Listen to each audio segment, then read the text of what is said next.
ఏపీలో ఉచిత ఇసుక విధానం అమల్లోకి వచ్చేసింది. ఉదయం 6 గంటలకు అధికారులు ఇసుక ఉచిత పంపిణీని ప్రారంభించారు. ఎటువంటి లాభం లేకుండా నిర్వహణ ఖర్చులు, సీనరేజ్ ఛార్జీలు మాత్రమే వసూలు చేస్తున్నారు. అందుబాటులో 43 లక్షల టన్నుల ఇసుక అందుబాటులో ఉండగా స్టాక్ పాయింట్ల ద్వారా ఉచితంగా అందిస్తున్నారు.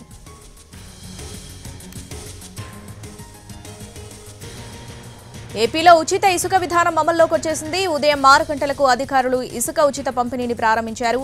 ఎటువంటి లాభం లేకుండా నిర్వహణ ఖర్చులు, సీనరేజ్ ఛార్జీలు మాత్రమే వసూలు చేస్తున్నారు. 43 లక్షల టన్నుల ఇసుక అందుబాటులో ఉండగా స్టాక్ పాయింట్ల ద్వారా ఉచితంగా అందిస్తున్నారు.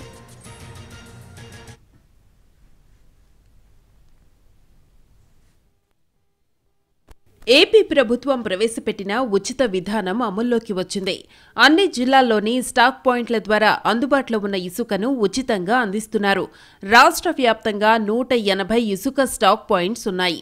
లాభం ఆశించకుండా నిర్వహణ ఖర్చులు, సీనరేజ్ మాత్రమే వసూలు చేసి ప్రజలకు ఇసుకను అందజేస్తారు.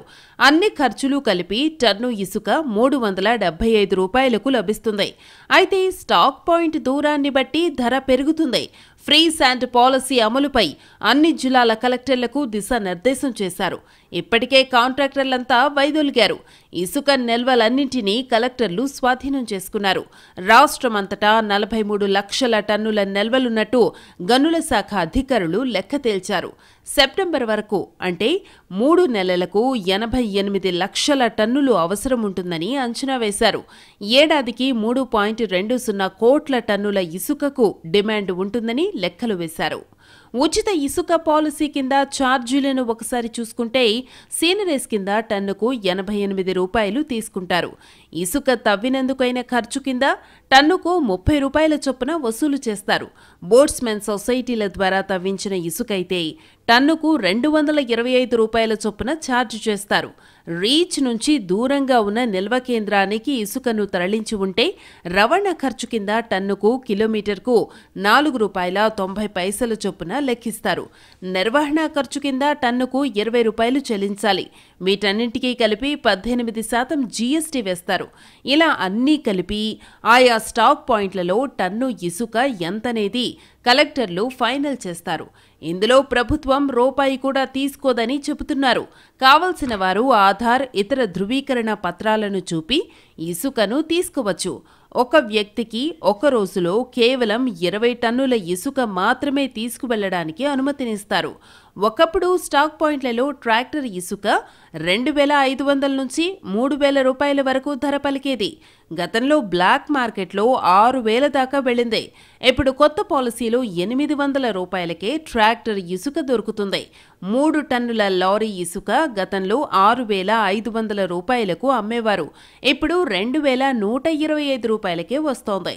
ఇక వాగులు, వంకలు, చిన్న నదుల్లో ఎడ్ల బండ్ల ద్వారా నేరుగా ఇసుకను తవ్వి తీసుకెళ్లొచ్చు. సమీప గ్రామాల ప్రజలు తమ నిర్మాణ అవసరాలు, అక్కడి ప్రభుత్వ నిర్మాణాలకు మాన్యువల్గా తవ్వి ఇసుకను తరలించుకునేందుకు అవకాశం కల్పించారు.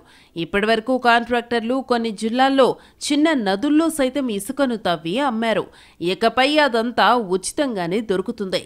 జిల్లాల వారీగా ఏ రీచుల్లో ఎంత మేరకు నిల్వలుంటాయనేది అంచనాలు రూపొందిస్తున్నారు. సెప్టెంబర్ చివరి నాటికి వీటికి అనుమతులు తీసుకుంటారు. సీనరేజ్ కింద వసూలు చేసే 88 రూపాయలను జిల్లా పరిషత్, మండల పరిషత్, గ్రామ పంచాయతీల ఖాతాలకు ప్రతి నెల జమ చేస్తారు. నిర్వహణ ఖర్చు కింద టన్నుకు 20 రూపాయల చొప్పున తీసుకునే సొమ్మును వే బిల్లుల కొనుగోలు, సెక్యూరిటీ సిబ్బంది జీతాలు, మున్ముందు రీచ్ల పర్యావరణ అనుమతుల కోసం అయ్యే ఫీజులకు వినియోగిస్తారు. నిల్వ కేంద్రాలలో ఇసుక ధర తెలిసేలా బ్యానర్లు ఏర్పాటు చేస్తారు. కలెక్టర్, జిల్లా గనుల శాఖ పేరిట జాయింట్ బ్యాంక్ అకౌంట్ని తెరిచి డబ్బుని ఆ ఖాతాలో జమ చేస్తారు. మొదటి వారం 10 రోజులు చేతి రాతతో వే బిల్లులను ఇస్తారు. ఆ తరువాత ఆన్లైన్లో జారీ చేసేలా ఏర్పాట్లు చేస్తున్నారు.